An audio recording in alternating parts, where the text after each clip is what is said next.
ओ भाई, हो गया भैया एडमिट ना सारे? चलो, okay. Recording has been started और नॉट? मैम हो गई है। बहुत बढ़िया। कौन है ये? तन्वी है? मुझे नहीं लगता आप 8 घंटे सोते हो, तो तेरे को मैं बताऊं कब है। नहीं लगता मत लगे फिर। डीएनए ये बेसिक्स हम कर चुके हैं, उसके बाद डीएनए का जो हमारा स्ट्रक्चर है ना, उसको हमने करा और हमने डीएनए की पैकेजिंग करी यो मैम। ना। अब मुझे बात बताओ, जो मैंने प्रेजेंटेशन भेजी तुमने उसके नोट्स बनाए? यो मैम। Yo ma'am. बहुत बड़ा है। इस चैप्टर के खत्म होने के बाद नोट्स नहीं बनेंगे। इतिहास गवाह है, आज तक कोई बच्चा नहीं हुआ जो बना पाया। तो मत एक्सपेरिमेंट करके देखना, बता रही हूँ, साथ साथ बना लेना। समझ आई? हर यो रोज साथ साथ बना लेना, क्योंकि हर रोज तुम्हें बहुत सारे लिखने का कंटेंट आएगा अच्छा खासा, तो रोज बनाना इसे, ठीक है? तो देखो, अब मेरी बात ध्यान से सुनना, ये तुमसे कोई पूछेगा नहीं, लेकिन ये तुम्हें ना, जब तुम पूरा चैप्टर पढ़ोगे ना, तब तुम बाद में जब जब एक तो तुम पढ़ोगे स्टार्टिंग में, स्कूल वूल के पेपर दोगे, फिर एक टाइम आएगा जब तुम्हें समझ आने लगेगी चीजें। एक साइंस स्टूडेंट के पर्सपेक्टिव से समय के साथ आती है कुछ चीजें, ठीक है? मैं ये नहीं कह रही तुम्हें अभी समझ नहीं आता, पर कुछ चीजें ना टाइम के साथ आती है, तो जब वो तुम्हें समझ आएगा ना, देन यू रियलाइज कि ये क्वेश्चन अराइज होगा। तो मैं अभी इसका आंसर कर रही हूँ, शायद तुम्हें बाद में इस चीज को और ध्यान दो इस पे, कि देयर वाज अ टाइम कि डीएनए लोगों को पता था, साइंटिस्ट को, कि there is a thing which is called DNA. ठीक है? हेलो नीनिका, अभी स्टार्ट ही हुआ है lecture, okay? So there is a thing called DNA, exist करती है। उनको पता था प्रोटीन भी होते हैं, उनको पता था अपने पास आरएनए भी है, ठीक है? बट मेंडल का कॉन्सेप्ट आ चुका था, लोगों को पता था कि हाँ, या पेरेंट से बच्चों में कुछ जाता है, जिसको जीन्स भी कहते हैं अब, राइट? लेकिन क्या केमिकल एग्जैक्टली कॉम्पोजिशन है डीएनए की, एग्जैक्टली केमिकल कॉम्पोजिशन क्या है, और ये जो पेरेंट से बच्चों में जाता है, ये चीज क्या है, इस चीज की नॉलेज नहीं थी। हम उसको अब बोलते हैं जेनेटिक मटेरियल। लेकिन ना, ये नहीं पता था कि जेनेटिक मटेरियल है क्या, क्या वो डीएनए है, क्या वो आरएनए है, क्या वो प्रोटीन है, ये किसी को नहीं पता था। केमिकल कॉम्पोजिशन की थोड़ी नॉलेज थी, ठीक है, सेल में कहाँ ढूंढना है इसकी थोड़ी नॉलेज थी, लेकिन उसका स्ट्रक्चर ड्राइव नहीं हो रहा था। रीजन बीइंग, आप डीएनए को ऐसे माइक्रोस्कोप के अंदर नहीं देख सकते हैं, इसके लिए बहुत अलग से प्रोसेसिंग होती है केमिकल। तो ये एक प्रॉब्लम थी, ठीक है? तो अब इस चैप्टर में हम इस लेक्चर में क्या करेंगे, इस लेक्चर में हम लोग करेंगे the search for genetic material. हम उस टाइम पे जा रहे हैं जब लोगों को इतनी नॉलेज तो थी कि केमिकल कॉम्पोजिशन थोड़ी बहुत आइडिया है क्या होगा, कि उनको इतना पता है कि अगर सेल के अंदर कोई डीएनए है ना, तो डीएनए को तोड़ने के लिए कौन से एंजाइम डालनी है, ये सब चीजें पता है। लेकिन ये नहीं पता कि जेनेटिक मटेरियल क्या है। तो जेनेटिक मटेरियल ढूंढने के लिए साइंटिस्ट ने जो सर्च करी, हम उसके बारे में पढ़ेंगे, ठीक है? तो ये समझ आया कि आज हम पढ़ने के वाले हैं, मैम। ठीक है जी? अब देखो, अच्छा वो दीक्षा आई है? तन्वी, दीक्षा लेफ्ट? नो मैम नहीं आई।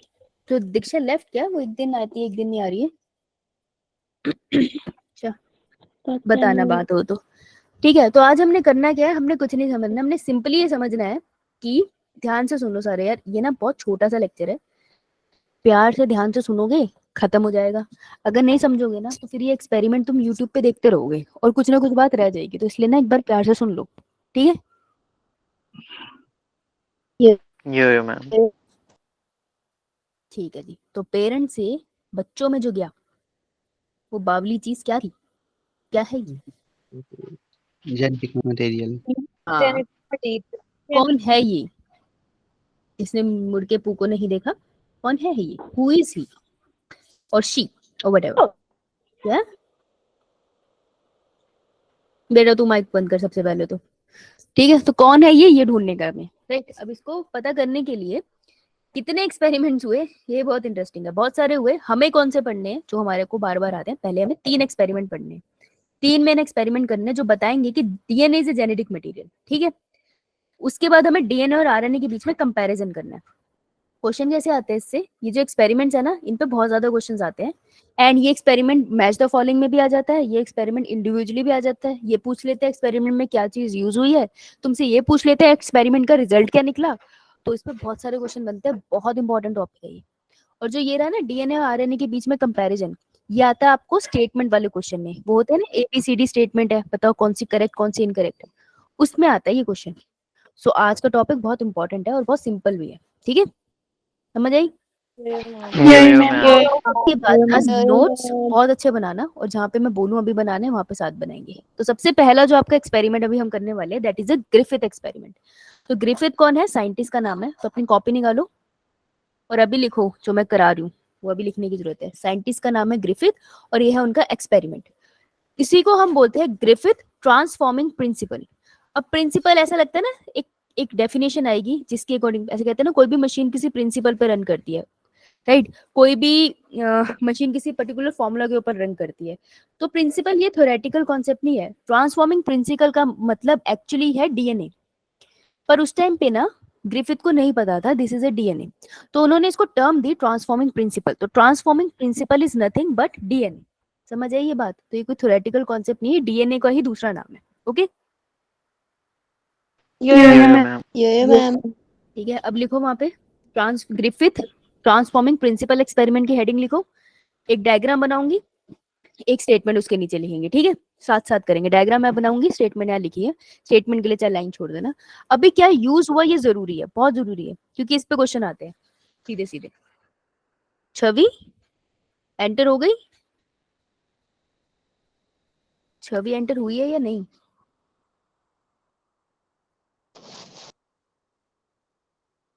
छवि मुंह से बोल ले भाई, बताओ क्या करना पड़ रहा है। देखो जी, यूज क्या क्या हुआ बड़ा इंपॉर्टेंट है एक्सपेरिमेंट में, तो ध्यान से सुनना इन्हें क्या यूज किया है। सबसे पहले जो साइंटिस्ट का नाम है ग्रिफिथ, ठीक है? ट्रांसफॉर्मिंग प्रिंसिपल वर्ड इनसे रिलेटेड है। इन्होंने यूज करा एक बैक्टीरिया, एक्चुअली ये स्टडी कर रहे थे बैक्टीरिया। बैक्टीरिया का नाम था स्ट्रेप्टोकोकस निमोनिया। एक्चुअल में ये डिजीज को स्टडी कर रहे थे जिसको हम निमोनिया कहते हैं। सुना होगा आप लोगों ने। Yo-yo, ma'am. Ma'am. Pneumonia study कर रहे थे और एक्सीडेंटली ये डीएनए को कर लेते हैं। ओए, एक्सपेरिमेंट के बीच में क्या लिख रहे हो? क्या सवाल है इस बच्चे का? मैम सवाल नहीं, शायद ये बोल रहे कि बार कभी लेफ्ट हो रही है कभी ज्वाइन हो रही है। अच्छा, ऑटोमेटिकली हो रहा है। ओहो बेटा, फिर इंटरनेट कनेक्टिविटी का इशू है तेरा। ये मैं कुछ नहीं कर सकती मैं, बस हम इंटरनेट देवता से गुजारिश कर सकते हैं इस बच्ची के साथ ऐसा ना हो। चलो, तो स्टेप्टोकोकस निमोनिया को वो स्टडी कर रहे थे। मैम निमोनिया इसका पढ़ नहीं बना, छवि का है। क्या? मैम इसका नहीं, वो छवि का है, छवि। अच्छा, सो निमोनिया स्टडी कर रहे थे, गलती से उन्होंने ये डिस्कवर कर लिया, ठीक है? निमोनिया स्टडी कर रहे थे वो। अब उन्होंने क्या लिया, इसके ना 2 स्ट्रेन होते हैं निमोनिया कॉज करने वाले। तो स्टेप्टोकोकस यानी कोकस शेप के बैक्टीरिया है, गोलू गोलू। 2 टाइप के हैं देखो। एक को हम कहते हैं स्मूथ, ध्यान से सुनना, इस पे बहुत क्वेश्चन आते हैं स्टेटमेंट बेस और गलत होते हैं वो। स्मूथ स्ट्रेन, स्ट्रेन का मतलब है मैं किसी भी माइक्रोब के जेनेटिक मटेरियल की बात कर रही हूँ। आपने सुना ना कोविड का नया स्ट्रेन आ गया है, ये वर्ड सुनते थे ना? Yo-yo, ma'am. कहना क्या चाहते थे कि जो कोविड वायरस, वो ये कह रहे थे कि जो कोविड वायरस है ना उसका आरएनए म्यूटेट हो गया है, अब नए आरएनए वाला कोविड वायरस आ गया। तो स्ट्रेन का मतलब उसका जेनेटिक मटेरियल ही होता है, ठीक है? तो स्मूथ स्ट्रेन वाले बैक्टीरिया कौन से हैं? स्मूथ स्ट्रेन वाले वो बैक्टीरिया हैं जिनकी कॉलोनीज ऐसे गोलू गोलू है, गोलू बना देते हैं, गोलू गोलू गोलू। और एक गोल गोल बैक्टीरिया के आसपास स्मूथ सी म्यूकस की लेयर है, ठीक है? म्यूकस की चमकती हुई स्मूथ स्मूथ लेयर, इसलिए चिकने चिकने से हो गए ना ये, राइट? दूसरा जो स्ट्रेन है that is a rough strain. Rough strain वो है जिसके आसपास ऐसे म्यूकस की कोई लेयरिंग नहीं है, स्मूथ सी, ठीक है? तो इनको हम थोड़ा रफ स्ट्रेन कहते हैं। अब बीमारी कौन करता है? निमोनिया कौन कॉज करता है? निमोनिया वो कॉज करता है जिसके आसपास ये स्मूथ कवरिंग है, ठीक है? सो इट कॉजेज निमोनिया, तो इसे हम कहते हैं वायरुलेंट, ठीक है? और जो बीमारी नहीं करता उसको हम कहते हैं नॉन वायरुलेंट। ये बात क्लियर हुई? Yo-yo, ma'am.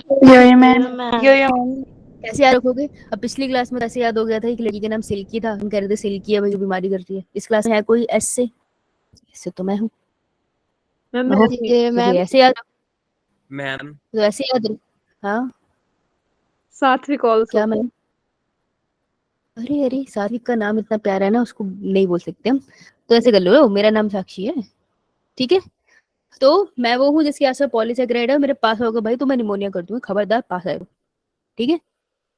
तो मैम वाला जो स्ट्रेन था, मैम वाला जो स्ट्रेन था वो वायरुलेंट था, दूसरा नॉन वायरुलेंट था, ठीक है? क्लियर है सबको? यस एक्सपेरिमेंट करें। देखो मैम। एक्सपेरिमेंट में क्या हुआ, देखो अब एक्सपेरिमेंट में क्या हुआ। अब निकालो कॉपी और लिखो। पहला स्टेप, एक है हमारे पास चूहा, ठीक है, दिख रहा है तुम्हें? टॉम एंड जेरी तो कैसा दिख रहा है? खुश है? नॉट खुश? बहुत खुश लग रहा है। खुश दिखता है मैम। बहुत खुश लग रहा है। इसका नीट का पेपर नहीं है ना। अब चूहे को क्या किया हम लोगों ने, इसकी खुशी में भंग डालने के लिए हमें इसे इंजेक्शन लगा दिया। इस इंजेक्शन में हमने भर दिए क्या? हमने भरे बैक्टीरिया। पहले कौन से बैक्टीरिया भरेंगे, इसी के हिसाब से चलेंगे। हम इसमें भरेंगे सबसे पहले एस स्ट्रेन वाले बैक्टीरिया। अब एस स्ट्रेन कौन से थे, वायरुलेंट या नॉन वायरुलेंट? कुछ नहीं किया मैंने। ये पिक्चर सही नहीं बनाई यार, मजा नहीं आया मुझे। एक सेकंड में जो खुशी से बनाता हूँ।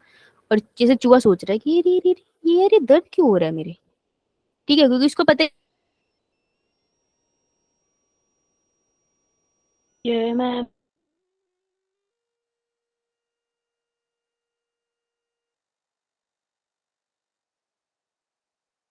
आपकी आवाज नहीं हो रही। मैम आपकी आवाज नहीं आ रही है।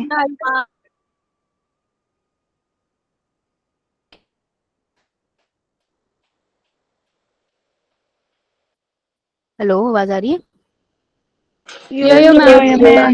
वो नेट चली गई ना, तो फोन से कनेक्ट करना पड़ा। कोई बात नहीं, दिख रही है स्क्रीन अब? मैम चूहा सोच रहा है कि हाय रब्बा मेरी दर्द क्यों हो रही है, कि बिल्कुल बनाना। और मैं पागल हूँ जो बना रही हूँ? कैसे वाला ये, निकल जा क्लास से, चल भाग जा। देख भाई, तो इसको सुई लगाई। अब मेरे को बताओ, क्या चूहा सरवाइव करेगा या निमोनिया से मर जाएगा? Excuse me ma'am, Yes. मर जाएगा निमोनिया। मैम जो ये माउस को लगाया है, जो हमने ये इसको डोज दी है, तो मैम जो हमेशा जब उसको इंजेक्ट करेंगे तो माउस को देते वक्त थोड़ी प्रिकॉशन रखनी पड़ेगी, वो मूव ना करे, ऐसा ना करे। अच्छा, तो वो तो बहुत। इसको हम बेहोश कर देते हैं ना?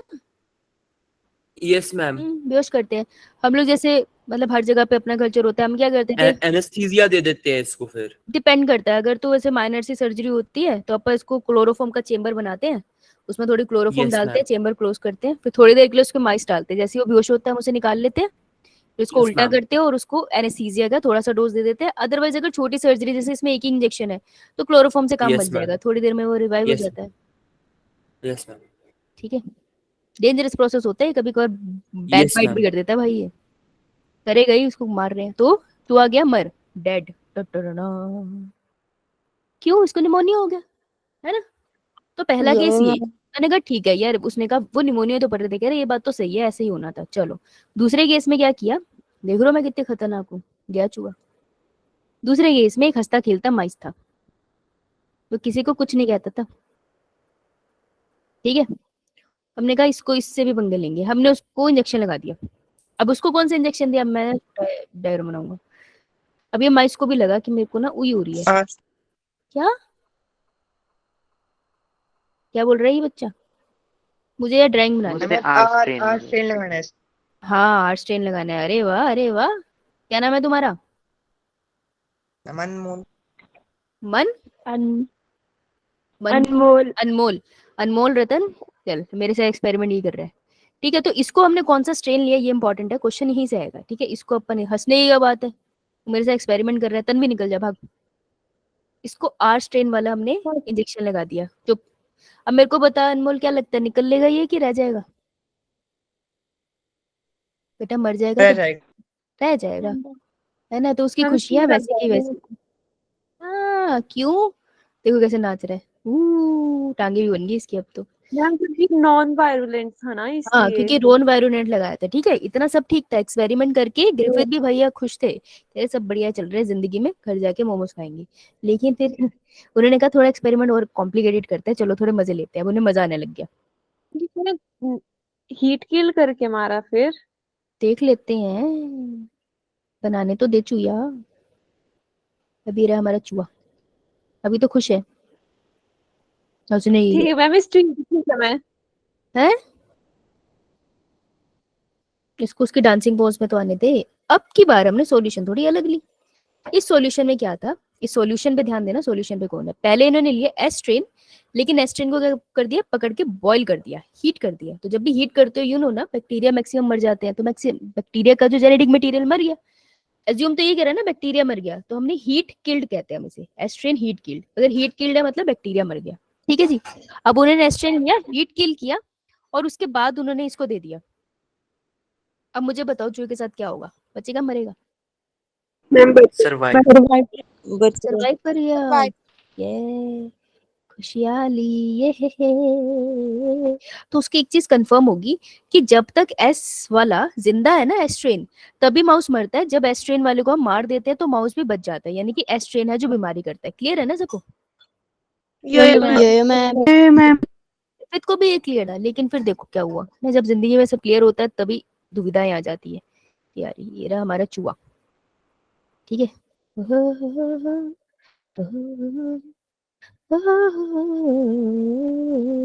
इसको ना दूसरी तरफ से हाथ लगाएंगे। हंसने की क्या बात है, वो तो नहीं समझ रहा हंसने की बात क्या है।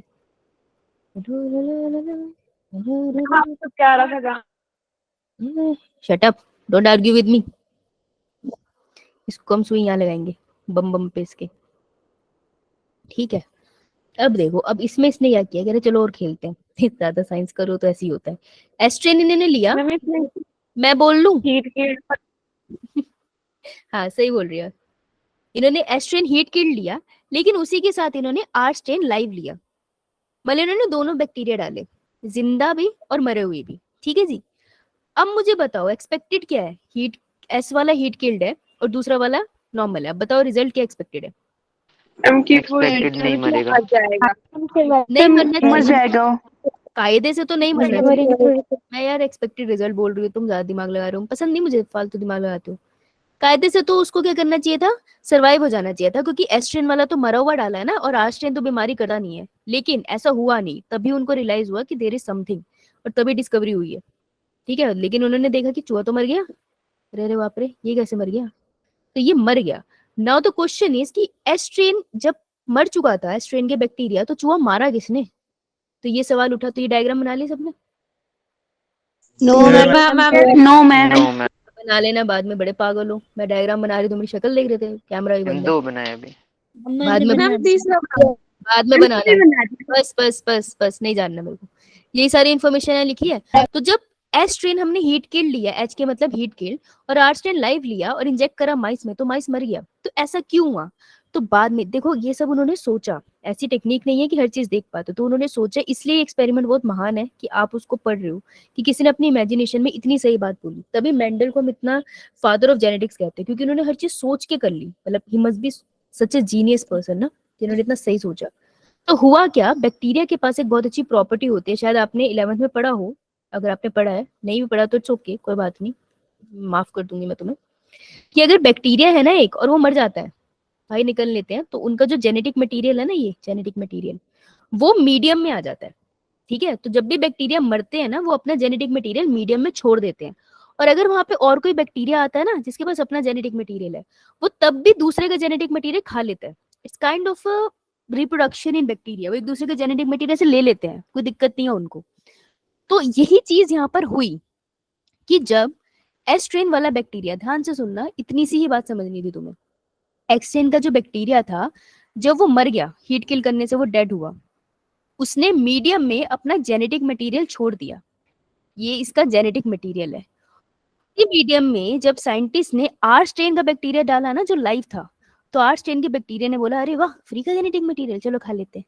इसने खा लिया, है ना। अब देखो, फ्री का जेनेटिक मटेरियल खाया तो उसके साथ हुआ क्या, कि जो आर स्ट्रेन थे, आर स्ट्रेन के बैक्टीरिया थे, जैसे ही उनके पास ये वाला जेनेटिक मटेरियल आया, एस स्ट्रेन वाला, इनके बाहर भी म्यूकस की एक लेयर आ गई, क्योंकि जीन ने कोड कर दिया ना, जिसके कारण जैसे इनके पास म्यूकस की लेयर आ गई, ये भी वायरुलेंट बन गए। और जैसे ये वायरुलेंट बने, अब इन्होंने माइस को मार दिया।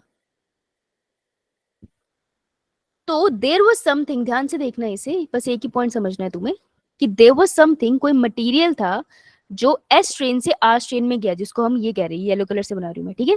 सो देयर इज समथिंग जो एस स्ट्रेन से आर स्ट्रेन में गया और आर स्ट्रेन को ट्रांसफॉर्म कर दिया वायरुलेंट में। ये जो चीज गई है ना, this is known as transforming principle. और एक्चुअल में चीज है क्या? Genetic material. Genetic material, and actual में ये क्या है? This is a DNA. ठीक है, ये उन्हें नहीं पता था तो उन्होंने इसको नाम दिया ट्रांसफॉर्मिंग प्रिंसिपल। समझ आया क्या हुआ? यो मैम।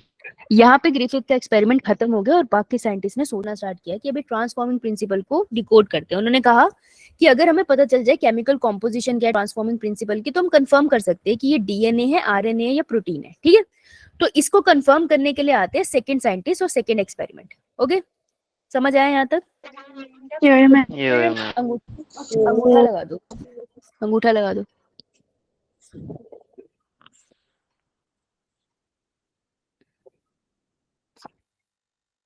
ठीक है, आ जाओ। अब सेकेंड एक्सपेरिमेंट में क्या हुआ? सेकेंड एक्सपेरिमेंट में थे 3 साइंटिस्ट, याद रखना। सेकेंड एक्सपेरिमेंट थे 3 साइंटिस्ट। बहुत इंपॉर्टेंट है, जिन टर्म्स को मैं बोल रही हूँ इंपॉर्टेंट, भाई उससे क्वेश्चन आता है। बस करो भैया, बस करो, अंगूठा काट लिया जाएगा। ठीक है, अब ये जो 3 साइंटिस्ट थे उनका नाम क्या था? माइक बंद कर लो। इन 3 साइंटिस्ट का नाम जनरली इनका सेकंड नेम आता है, पर स्टिल सुन लो, तुम्हारा नुकसान है अगर सुनोगे नहीं तो। मेरे को आता ही है, ठीक है। तुमसे क्वेश्चन नहीं निकलेंगे भाई, पेपर तुम्हारा है। देखो, एवरी, मैकलियोड एंड मैककार्टी, इन तीनों ने एक एक्सपेरिमेंट किया। इन्होंने ग्रिफिथ का एक्सपेरिमेंट रिपीट किया, लेकिन इस तरीके से रिपीट किया कि केमिकल कॉम्पोजिशन पता चल जाए ट्रांसफॉर्मिंग प्रिंसिपल की। वो बस इतना जानना चाहते हैं कि अगर तुम एक पैकेट मैगी लेके आते हो, उसको बना के खा लेते हो, तो वो बस ये जानना चाहते हैं कि मैगी किससे बनी है, उसके अंदर जो मसाला है उसके अंदर क्या क्या डला है, वो मैगी के नूडल किस चीज से बने हैं। ठीक है, सेम चीज यही कर रहे हैं, डीएनए की केमिकल कॉम्पोजिशन जानने की कोशिश कर रहे हैं, ताकि कंफर्म कर पाए कि डीएनए क्या है, ताकि तुम कंफर्म पाओ मैगी खाना सेहत के लिए हानिकारक है। राइट, सो इन्होंने डिटरमाइन करा था biochemical nature of transforming principle. ये क्वेश्चन बनता है, ठीक है, जो बायोलॉजिकल चीज है, जो लिविंग चीज है, उसके केमिकल नेचर क्या है। राइट, तो इन्होंने क्या किया? इन्होंने एंजाइम्स को यूज किया, बड़े बढ़िया एंजाइम यूज करे। अब देखो, ये ध्यान रखना, इससे क्वेश्चन बन सकता है नीट का, कभी किसी पॉइंट पे आ सकता है। एक होता है प्रोटीएजेस, जो चीज जो नाम ASE पे खत्म होता है, that mean we are talking about enzyme, it is an enzyme. और जो एंजाइम होता है, ये क्या करता है? प्रोटीएज, ये ब्रेक करता है किसको? प्रोटीन्स को। हाँ, तो ह्यूमन डाइजेशन वाले चैप्टर में आपने ये पढ़ा होगा, डाइजेशन एंड एब्जॉर्प्शन में। ठीक है, दूसरा आता है हमारा पास RNAs, RNA, और उसके बाद छोटा करके मैंने लिखा है स्मॉल लेटर में ASE। ठीक है, this is also an enzyme, और ये ब्रेक करता है किसको? RNA को। फिर आता है DNAs, this is also an enzyme, और ये ब्रेक करता है किसको? DNA को। अब देखो, अगर मैं लिख देती DNAs ऐसे, सो मीन्स ये प्लूरल है डीएनए का, एक से ज्यादा डीएनए है यहाँ पर। लेकिन अगर मैं DNA ASE लिखा है, that means I am talking about an enzyme which breaks DNA. ये बात समझ आई? यस ये एनसीईआरटी में कहीं पे इन दोनों के बीच में डिफरेंस ना ऐसे क्वेश्चन पूछा हुआ है, मुझे अब चैप्टर नहीं याद आ रहा, बट अब तुम याद रख लेना। Okay, done. नाउ, उन्होंने ये एंजाइम यूज करे थे, इनकी मदद से उन्होंने आगे का काम करा था। ओके, चलिए आगे चलते हैं। तो उन्होंने क्या, बोलो क्या हुआ? मैम यो बोल रहे थे। अच्छा, ठीक है, उसने कुछ नहीं किया, उन्होंने ना वही एक्सपेरिमेंट रिपीट किए 3 स्टेप में। देखो, सबसे पहला, तन्वी पढ़ने पे ध्यान दे ले। उन्होंने क्या किया? चूहा लिया, ट्रांसफॉर्मिंग प्रिंसिपल को रिपीट करना उन्होंने, राइट। अब उन्होंने, मैं तुम्हें सिंपल तरीके से बताने की कोशिश कर रही हूँ कि यहाँ पे उन्होंने अपना ले लिया कौन सा bacteria? Streptococcus pneumonia. Streptococcus pneumonia, correct. और कौन सा स्ट्रेन लिया उन्होंने? बीमारी वाला स्ट्रेन लेना, तो कौन सा स्ट्रेन होगा? स्ट्रेन लिया, वेरी गुड। और इसको उन्होंने ट्रीट कर दिया केमिकल से। केमिकल वाज, सबसे पहले जिस केमिकल से उन्होंने ट्रीट किया, दैट वाज, लेट्स से उन्होंने सबसे पहले उसको ट्रीट किया किस एंजाइम से? प्रोटीएजेस से ट्रीट किया। ठीक है, तो पहले उन्होंने प्रोटीएज से ट्रीट किया उसे। अब उन्होंने इंजेक्शन में ये सारी सॉल्यूशन भर ली, और ये इंजेक्शन उन्होंने माइस को दे दिया। जब ये इंजेक्शन उन्होंने माइस को दिया, तो क्या माइस सर्वाइव करेगा या मर जाएगा? मर जाएगा। मर जाएगा। क्यों मर जाएगा? क्योंकि डीएनए क्योंकि प्रोटीजेस ने क्या किया, प्रोटीन को डिग्रेड किया, लेकिन एस्ट्रेन का जेनेटिक मटेरियल तो सेम रहा ना, तो इसलिए जब माइस में गया तो उसने मार दिया माइस को। कितनी बात क्लियर हुई सबको? यहाँ क्या हुआ? फिर से रिपीट करना। देख रिपीट करना। उन्होंने पता है क्या किया, उन्होंने पेट्री डिश में एस्ट्रेन को भी डाला और प्रोटीज एंजाइम भी डाला। ठीक है, जब बेटा उन्होंने एंजाइम डाला तो एंजाइम क्या करेगा? बीमारी कौन कर रहा था? जेनेटिक मटेरियल ना। तो एस्ट्रेन का जो जेनेटिक मटेरियल है वो तो इंटैक्ट ही रहा, उसे थोड़ी कुछ हुआ। प्रोटीज तो उसे तोड़ नहीं सकता ना, तो प्रोटीज को कोई नुकसान नहीं हुआ। फिर हमने इसको इंजेक्शन में भरा और माइस को दे दिया, तो इसलिए माइस मर गया, क्योंकि एस्ट्रेन का जो जेनेटिक मटेरियल था वो इंटैक्ट रहा। समझ आई बात? यो मैम। देख सेकंड केस में क्या हुआ, चूहा लिया उसने, उन्होंने तीनों ने, और उन्होंने अब इस केस में क्या किया, पेट्री डिश ली दोबारा से, इसके अंदर स्ट्रेप्टोकोकस डाल दिया, एस्ट्रेन वाला ही सेम। तो मैंने एस्ट्रेन लिया जो जिंदा है, लाइव है, हीट किल्ड नहीं है, और इसके अंदर अब उन्होंने एंजाइम डाला आरएनएज। आरएनएज डालेंगे तो क्या डीएनए टूट जाएगा? नो नहीं। मैम। तो अगर अब मैं चूहे को इंजेक्शन लगाऊं तो क्या वो बचेगा, मर जाएगा? वो फिर से मरेगा, क्योंकि डीएनए तो अभी भी है ना उसके अंदर, तो वो फिर से मर गया। राइट। थर्ड स्टेप क्या होगा, मैं ऊपर लिख रही हूँ थर्ड स्टेप, क्योंकि मैं नेक्स्ट स्टेप पे जाना, पेज पे जाना नहीं चाहती, फिर ब्रेक हो जाता है। थर्ड स्टेप में उन्होंने क्या किया होगा, उन्होंने बहुत एक्सपेरिमेंट रिपीट किए ये, और थर्ड स्टेप में उन्होंने क्या किया, इस पेट्री डिश में अब उन्होंने डाल दिया डीएनएस। जब डीएनएस डाला तो एस्ट्रेन का क्या टूट जाएगा? देखो ये देखो, ये एस्ट्रेन बैक्टीरिया दिख रहा है तुमको? जब एंजाइम आता है ना, तो जो जेनेटिक मटेरियल होता है ना अंदर का, वो ब्रेक हो जाता है छोटे छोटे पार्ट में। देखो ऐसे ब्रेक हो गया तो काम नहीं करेगा ना। अब दो ये माइस को, तो माइस सर्वाइव करेगा? यस, माइस सर्वाइव कर गया। यस, तो उनको पता चल गया इससे दैट कि वो जो ट्रांसफॉर्मिंग प्रिंसिपल था वो एक्चुअल में क्या था, डीएनए। समझ आई बात? लेकिन ये मल्टी स्टेप प्रोसेस था, एक एक्सपेरिमेंट था जिसमें बहुत से स्टेप इन्वॉल्व थे। तो ना इस एक्सपेरिमेंट को लोगों ने ज्यादा एक्सेप्ट नहीं किया। उन्होंने कहा किसी भी एक्सपेरिमेंट में जब बहुत ज्यादा स्टेप इन्वॉल्व होते हैं ना, तो उसमें कंटेमिनेशन हो सकती है। कंटेमिनेशन का मतलब होता है एक्सपेरिमेंट प्योरिटी से नहीं हुआ, उसमें कोई भी गड़बड़ी हो सकती है जो किसी को ना पता चले। तो ये एक्सपेरिमेंट बहुत अच्छे से एक्सेप्टेड नहीं था सोसाइटी में, तो मैं इसको लिख सकती हूँ, it was not accepted by all scientist. ठीक है, सब साइंटिस्ट ने इसको ना एक्सेप्ट नहीं करा, तो सब नहीं माने कि डीएनए है। उनको लगा कि एक्सपेरिमेंट में कोई गलती हो सकती है। इवन इन साइंटिस्ट को भी लगा कि देयर इज अ पॉसिबिलिटी, इतना लंबा एक्सपेरिमेंट था, बहुत माइस के साथ हुआ है, कि कहीं पे कंटेमिनेशन हो जाए। ठीक है, तो फाइनली थर्ड एक्सपेरिमेंट आया जिसने फुल स्टॉप लगा दिया इस बात को, जेनेटिक मटेरियल क्या है, उसने कंफर्म कर दिया कि डीएनए ही जेनेटिक मटेरियल है। अब हम पढ़ेंगे थर्ड एक्सपेरिमेंट। यहाँ तक क्लियर सबको?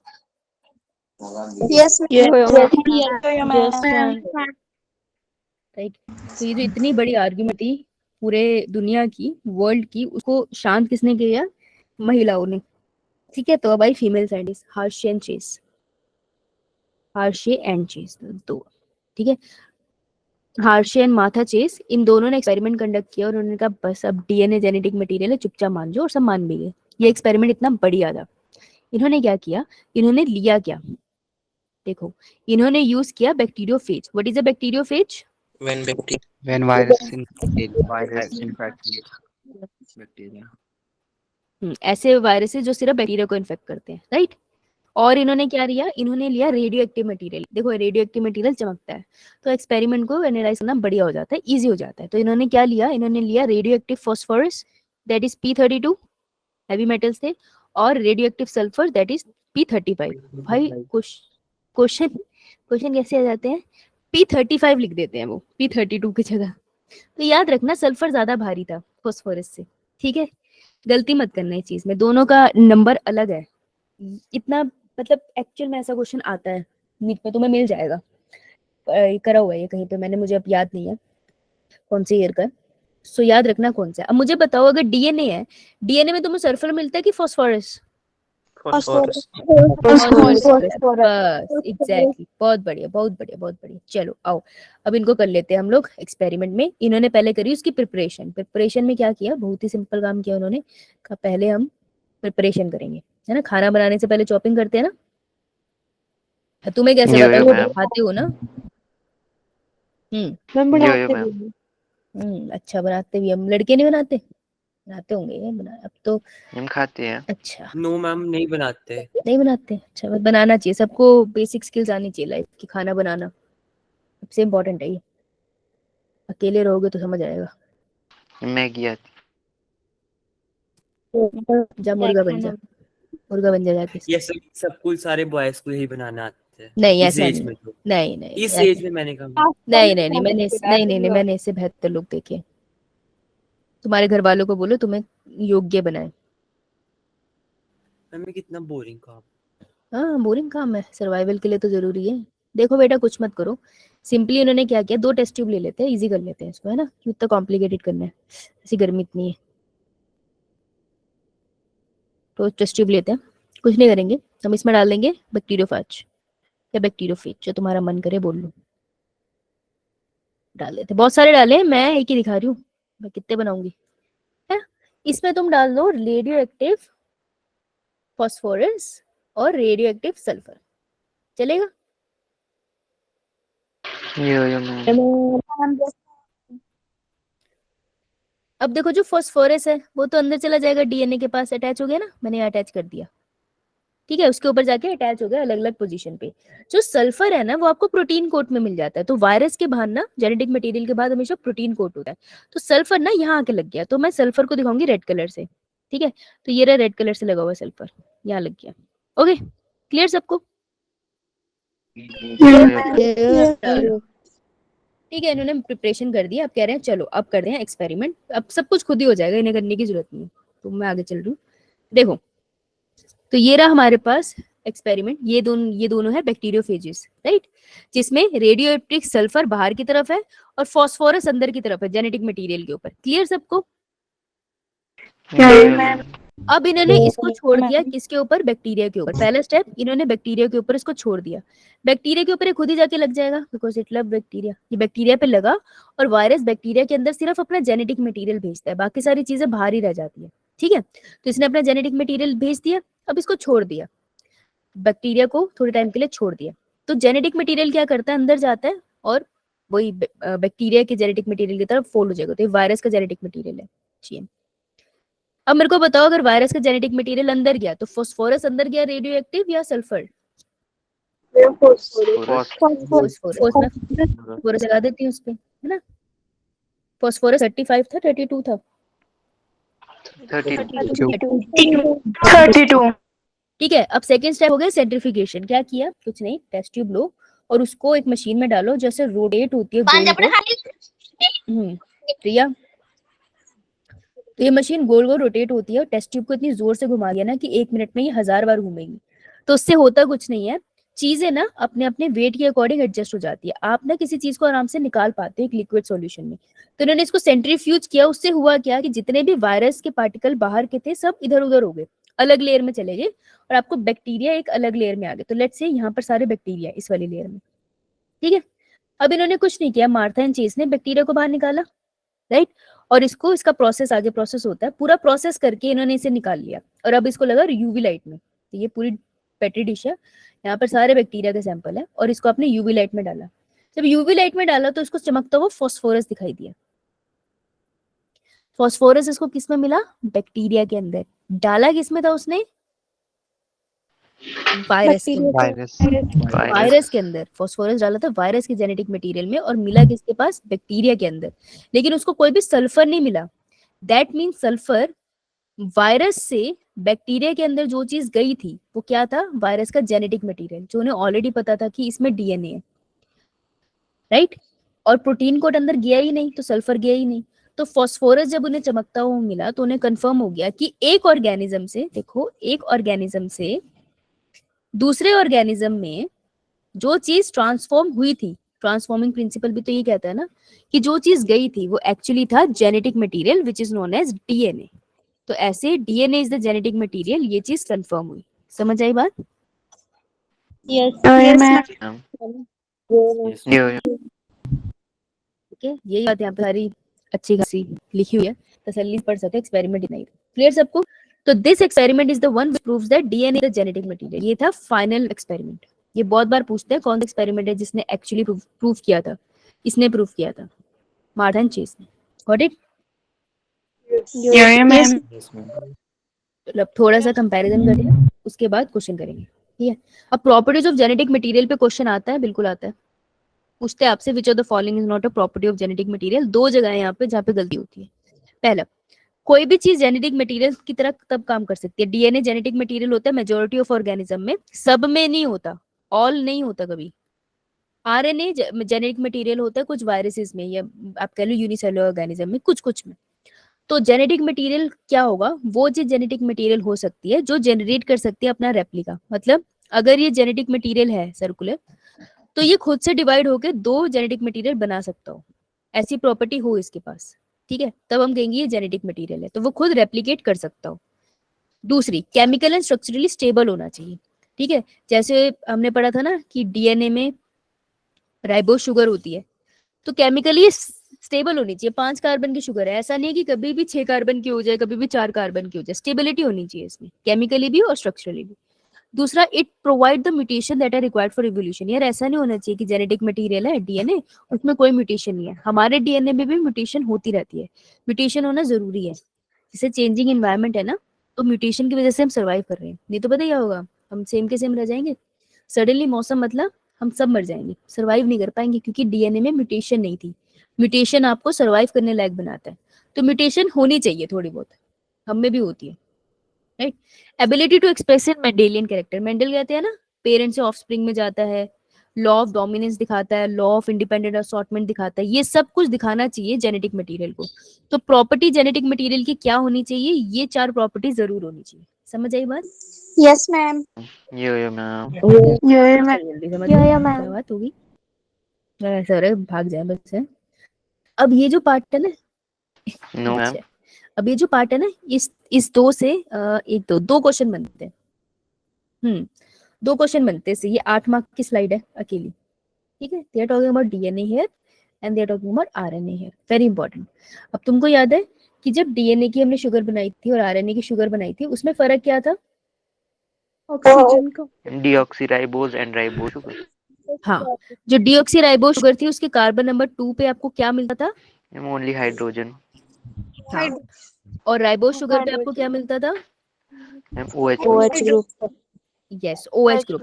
OH ग्रुप की खास बात क्या थी कि ये बहुत ही रिएक्टिव है। तो इस वजह से आरएनए का जो स्ट्रक्चर होता है दैट इज लेस स्टेबल। यार जो चीज ज्यादा रिएक्टिव है वो स्टेबिलिटी से बैठेगी थोड़ी, है ना? वो तो इधर तो कूदती रहेगी। सिमिलरली डीएनए की कार्बन नंबर 2 पे एक हाइड्रोजन होता है OH की जगह, तो ये लेस रिएक्टिव होता है। अगर ये लेस रिएक्टिव है दैट मींस ये ज्यादा स्टेबल है कि नहीं? यो मैम मोस्ट, ये एक रीजन है कि डीएनए मोर स्टेबल क्यों है। दूसरा रीजन, 2 रीजन है डीएनए के मोर स्टेबल होने के, ये पूछता है नहीं बार बार। दूसरा रीजन ये है जिसकी ज्यादा अंडरस्टैंडिंग तुम्हें भी है नहीं और जरूरत भी नहीं है तुम्हें, लेकिन ये पता होना चाहिए कि जो थाइमिन होता है ना, वो लेस रिएक्टिव होता है एज कम्पेयर टू यूरेसिल, ठीक है? थाइमिन के पास एक एक्स्ट्रा मिथाइल ग्रुप होता है, इस वजह से कम रिएक्टिव होता है, पर यूरेसिल ज्यादा रिएक्टिव होता है, तो इट इज मोर रिएक्टिव। तो अगर ये मोर रिएक्टिव है मतलब लेस स्टेबल। ठीक है? थाइमिन लेस रिएक्टिव है तो मोर स्टेबल। तो डीएनए 2 रीजन से ज्यादा स्टेबल है। एक तो उसके पास कार्बन नंबर 2 पे H ग्रुप है और दूसरा उसके पास थाइमिन है, ठीक है? एक और रीजन भी मेंशन किया जाता है यहाँ पे कि डबल स्ट्रैंडेड स्ट्रक्चर होता है। हम देखते हैं कि उसमें बॉन्डिंग ज्यादा है, ज्यादा हाइड्रोजन बॉन्ड्स आ जाते हैं। तो because DNA is also double stranded, जो डीएनए की खास बात है कि वो डबल स्ट्रैंडेड होता है। RNA on the other hand is a single stranded structure, ठीक है? तो आरएनए आपको सिंगल स्ट्रैंडेड स्ट्रक्चर मिलता है, इसलिए डीएनए ज्यादा स्टेबल है। तो ये कुछ पॉइंट्स है जो इन दोनों की स्टेबिलिटी का डिफरेंस बताते हैं, यहाँ लिखे भी हैं, मैंने नीचे एक्सप्लेन कर दी। क्लियर है सबको? बहुत बढ़िया। क्लास के बाद नोट्स बना लेना, बहुत काम आएंगे। अब ये जो पॉइंट्स है ना यहाँ पे, ये आपको डीएनए रेप्लिकेशन के साथ समझ आएंगे, तो अपने ना नोट्स में लिख लेना, ये साथ साथ कवर हो जाएंगे, ठीक है? ऑलराइट, ये वाले पॉइंट एंड ये वाले पॉइंट ये नोट कर लेना, लेकिन क्योंकि मैं जब समझाऊंगी तब तुम्हें क्लियर हो जाएगा, फिर तब लिखने का बच जाएंगे हम लोग, क्योंकि अभी तुम्हें रेप्लिकेशन और वो सब आता नहीं है ना, इसलिए। अब एक चीज जानना कि जो RNA world hypothesis, this is RNA world. RNA world hypothesis आपको आरएनए के बारे में चीजें बताती है। जो बहुत इंपॉर्टेंट लाइन है वो ये कि RNA was the first genetic material. तो जब लिविंग ऑर्गेनिज्म आए थे ना, वो पानी में आए थे, ये बात पता है सबको? Yo ma'am. Life originated in water, life पानी में जन्म हुआ था। लाइफ का इवोल्यूशन है, बहुत अच्छे से पढ़ेंगे। तो सबसे पहला जेनेटिक मटेरियल एक्चुअली आरएनए था। आरएनए कम स्टेबल था, उससे मॉडिफाई होकर डीएनए बना। तो ये दो लाइन है कि आरएनए पहला जेनेटिक मटेरियल था, प्लस डीएनए इवॉल्व हुआ है आरएनए से फॉर स्टेबिलिटी, कि ज्यादा स्टेबल जेनेटिक मटेरियल है, तो डीएनए बना नेचर में। तो आरएनए से ही आया है, मतलब आरएनए उसके एंसेस्टर है। क्लियर? यो मैम। मैम। अब आरएनए तुमको याद है जब एनसीईआरटी का फर्स्ट पेज पढ़ाया था तो मैंने इसे आरएनए लिखवाया था और उसके सब पॉइंट्स लिखवाए थे। Yes ma'am. कोई पॉइंट यहाँ लिखे हैं कि आरएनए जेनेटिक मटेरियल की तरह भी काम करता है इन सम वायरसेस, ऐसे लिखवाया था ना एनसीईआरटी की लाइन है। कैटलिस्ट और ये भी काम करता है। कैटलिस्ट वो होते हैं जो किसी केमिकल रिएक्शन में आते हैं, मदद करके चले जाते हैं, उन्हें कैटलिस्ट कहते हैं ना। यो मैम। ठीक है, इसेंशियल है आरएनए बहुत। लाइफ प्रोसेस बिना आरएनए के हमारी जिंदगी नहीं चल सकती। ट्रांसलेशन, स्प्लाइसिंग करके दो प्रोसेस है, बिना आरएनए के हो नहीं सकते। और ट्रांसलेशन की वजह से प्रोटीन सिंथेसिस होती है, तो बिना RNA we can not survive, we need RNA, right? But it's not a genetic material. Clear सबको? Yo ma'am. क्लियर है तो भाई करो फिर क्वेश्चन। चलो क्वेश्चन करो और भागो।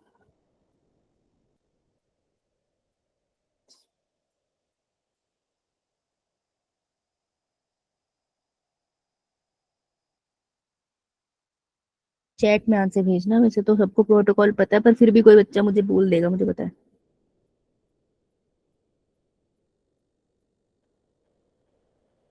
Option A. नहीं मानना ना?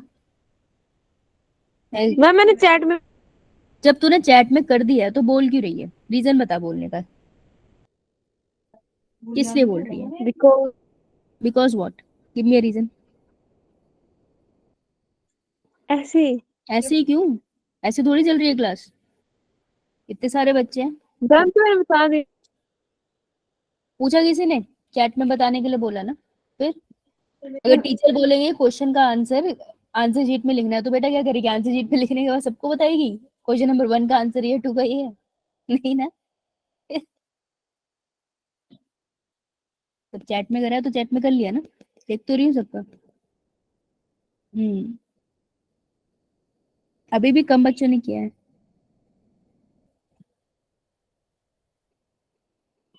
आंसर करने की कोशिश जरूर किया करो, ठीक है? चाहे गलती करो, दैट इज फाइन, पर आंसर करने की आदत डालो, तो धीरे धीरे तुम्हें ना कॉन्फिडेंस बिल्ड होना स्टार्ट होगा, राइट? 2017 का क्वेश्चन है। देखो क्वेश्चन क्या है, the final proof for DNA as a genetic material came from the experiment. Final proof क्या था जिसके बाद ये सिद्ध हो गया था, कंफर्म हो गया था कि जेनेटिक मटेरियल डीएनए ही है? तो वो फाइनल प्रूफ दिया था लड़कियों ने, उनका नाम था मार्था चेज एंड हर्शी और चेज का एक्सपेरिमेंट था। आंसर वुड बी ए, ठीक है? फाइनल एक्सपेरिमेंट का पूछ रहा था ये, तो ये बार बार पूछता है फाइनल प्रूफ क्या था, बार बार आएगा क्वेश्चन, तो याद रखना कि ये सीधा नाम है साइंटिस्ट के, उन्होंने एक्सपेरिमेंट भी नहीं पूछा ना, तो साइंटिस्ट के नाम, उन्होंने क्या चीजें यूज करा, ये इंपॉर्टेंट होता है। सो इसका आंसर है A. Okay, moving on. Try this one. Ma'am C option क्या था? हरगोबिंद खुराना इंडियन साइंटिस्ट है, और उन्होंने जेनेटिक मटेरियल मॉलिक्यूलर बायोलॉजी में उनकी बहुत कंट्रीब्यूशन है, लेकिन उनकी इस एक्सपेरिमेंट में कंट्रीब्यूशन नहीं है ना। उन्होंने लेकिन इस आइडिया को सपोर्ट किया था कि डीएनए जेनेटिक मटेरियल है, ठीक है? तो इसलिए उनका नाम यहाँ पे कंफ्यूज करने के लिए डालते हैं। अगर हेल्प बुक पढ़ेगा ना तो हेल्प बुक में तुम्हें मिल जाएगा उनका नाम। ओके, यो चलिए इसका आंसर कर। कोशिश करो जितना तुमसे होता है।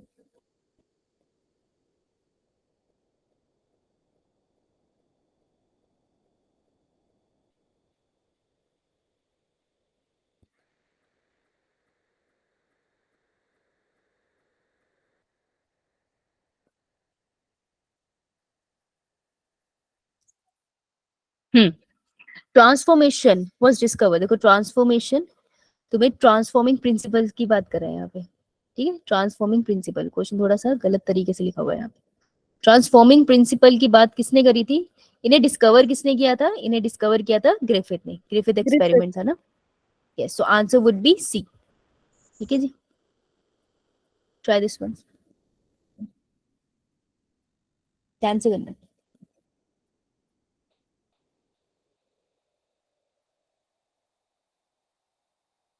बिना क्वेश्चन करे मत जाना, जितना आता उतना कर लो। अनइक्विवोकल का मतलब? जिसे आप हटा नहीं सकते, सिद्ध हो गया, वो कंफर्म्ड है।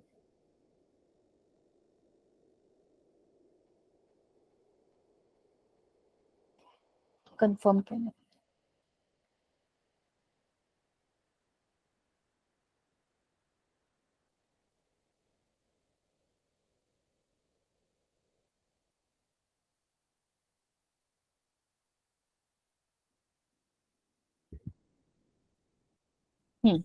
The unequivocal proof of DNA as a genetic material came from the study of। अब लास्ट एक्सपेरिमेंट की बात कर रहा है ये। लास्ट एक्सपेरिमेंट में तो हुआ था कंफर्म कि डीएनए ही जेनेटिक मटेरियल। तो किस पे स्टडी किया गया था? बैक्टीरिया पे स्टडी किया गया था? नहीं, बैक्टीरिया को यूज किया गया था स्टडी के लिए। जो उन्होंने जिस मतलब जो चीज वो स्टडी कर रहे थे उसके रिजल्ट को देखने के लिए बैक्टीरिया को यूज किया था। कौन सा बैक्टीरिया यूज कर रहे थे उस टाइम? वो इकोलाई, इशोरेशिया कोलाई जिसे कहते हैं। छोड़ो यार, कहाँ इसमें उलझ गए। फंगस उन्होंने यूज नहीं किया था, वायरोइड्स उन्होंने यूज नहीं किया था, उन्होंने ये किया था bacterial virus which is a bacteriophage. Virus को इन्फेक्ट करने वाला बैक्टीरियोफेज। क्योंकि बैक्टीरियोफेज की तो उन्होंने प्री ट्रीटमेंट की थी ना सल्फर और फास्फोरस से, रेडियो एक्टिव। सो इसको यूज किया गया था। तो क्या चीज यूज हुई थी एक्सपेरिमेंट में? ये बहुत इंपॉर्टेंट क्वेश्चन है। ठीक है, क्लियर? अब इसी के साथ आपका होमवर्क है जो मैं कल क्लास में ही पूछूंगी। डिफरेंस लिख के आना, क्योंकि नीट ये पूछता है आपसे। ये 11th का टॉपिक है, सेकंड चैप्टर का है गेस। लेकिन लिख कर आना क्योंकि ये टर्म आ गया। वायरोइड, प्रायोन्स एंड वायरसेस में फर्क क्या है? बहुत क्लोज है एक दूसरे से, लेकिन बहुत सिवियर ह्यूमन डिजीजेस करते हैं। तो इसी के थ्रू एक तो आपका 11th का भी प्रिपेयर हो जाएगा और ऊपर से इसमें ह्यूमन हेल्थ एंड डिजीज का पॉइंट भी कवर होगा। हाँ बेटा। मैम जो वायरॉइड्स, प्रायोन्स और वायरस से सबसे डेंजरस कौन सा होता है? वायरसेस। मुझे क्या पता, तू होमवर्क तो तू करके आएगा बेटा। मैम इसमें डिफरेंस में क्या क्या लिखने का पॉइंट्स बता दो। डिफरेंस में कि सबसे पहले ये होते क्या है? पहला पॉइंट तो ये डेफिनेशन, बेसिकली इनकी डेफिनेशन। यस, ठीक है। और एक किस तरह की एग्जांपल लिख के आ जाना इनसे कॉज होने वाली वन डिजीज। अगर ये डिजीज करते हैं तो कोई एक डिजीज का नाम लिखाना, तुम्हें खुद ही पता चल जाएगा लिखते लिखते कौन सा डेंजरस है। Yes ma'am. Yo ma'am. वैसे डिफरेंशिएट कर नहीं पाओगे डिजीज से, नहीं, खतरनाक है तीनों। चलो anyways, moving on, try this one. ध्यान से करना, ध्यान से करना ये।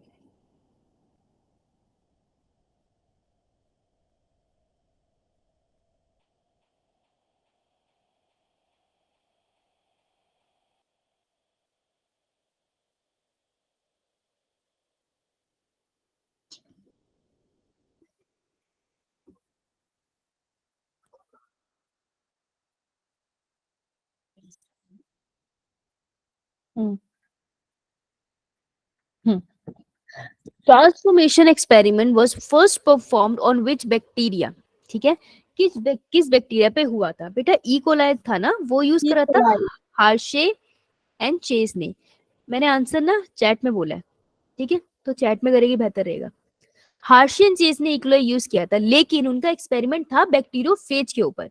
वो तुम्हें ये नहीं बोलते बैक्टीरियोफेज कौन सा यूज हुआ था, कभी डिस्कस नहीं करते, तो इसलिए हमने यहाँ नाम भी नहीं याद किया। बहुत तरीके के बैक्टीरियोफेज है, राइट। लेकिन ये एक्सपेरिमेंट की बात हो नहीं रही है, बात हो रही है ट्रांसफॉर्मेशन एक्सपेरिमेंट की। ट्रांसफॉर्मेशन एक्सपेरिमेंट था ग्रिफिथ का। ग्रिफिथ किसको पढ़ रहे थे? ग्रिफिथ तो खुद पढ़ रहे थे निमोनिया को ना। तो इसका जो हिंट था वो ये था कि निमोनिया वाला बैक्टीरिया है, तो दैट वुड बी बी। लेकिन हमने पढ़ा है स्ट्रेप्टोकोकस निमोनिया और यहाँ पर है diplococcus pneumonia. Pneumonia different type के हो सकते हैं। डिप्लोकोकस का मतलब है चेन ऑफ कोकस बैक्टीरिया, कोकस मतलब सर्कुलर शेप के, ठीक है। डिप्लोकोकस का मतलब है एक चेन, और अगर एक से ज्यादा चेन हो जाएगी ना बैक्टीरिया की तो हम उसको बुलाएंगे स्ट्रेप्टोकोकस। ओके, तो ये एक दूसरे के बहुत पास पास है, इसलिए आप इसको लिख सकते थे डिप्लोकोकस निमोनिया। तो आंसर वुड बी बी। तो वहां पर लिख लेना जहां पर तुमने ग्रिफिथ एक्सपेरिमेंट लिखा है ना, वहां पे स्ट्रेप्टोकोकस निमोनिया लिखा होगा ना, उसी के पास ऐसे स्लैश करके लिख लेना डिप्लोकोकस, ठीक है। इसकी छोटी चेन को डिप्लोकोकस भी बोल देंगे। अरेंजमेंट पे बस नाम चेंज हो गया और कुछ नहीं है, दोनों निमोनिया कॉजिंग बैक्टीरिया है। क्लियर? ये वो एक्सपेरिमेंट कंफ्यूज कर देते हैं, जिनका भी आंसर ए आया ना वो कंफ्यूज हो गए थे, तो ध्यान से पढ़ना वो कौन सा एक्सपेरिमेंट पूछ रहे हैं। ग्रिफिथ को ट्रांसफॉर्मेशन से याद रखना है, हार्शी एंड चेस को आपको फाइनल प्रूफ था DNA is a genetic material, इससे याद रखना है। और मैक्सिमम टाइम इन दोनों से क्वेश्चन आएंगे। Try this one.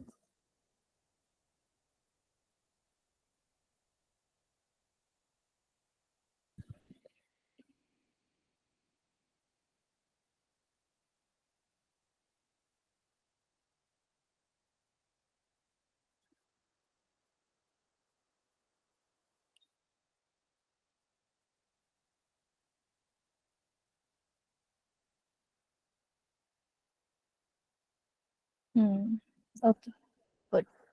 देखो, the pneumococcus experiment proof streptococcus pneumonia को निमोनोकोकस शॉर्ट में लिख दिया।